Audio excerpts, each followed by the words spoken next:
How to enable Face ID or Touch ID on the Smart Wallet app. Let's go ahead and start the video.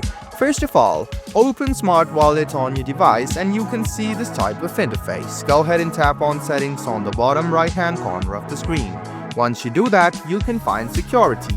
Head over to Security and you can find the Face and Touch ID option.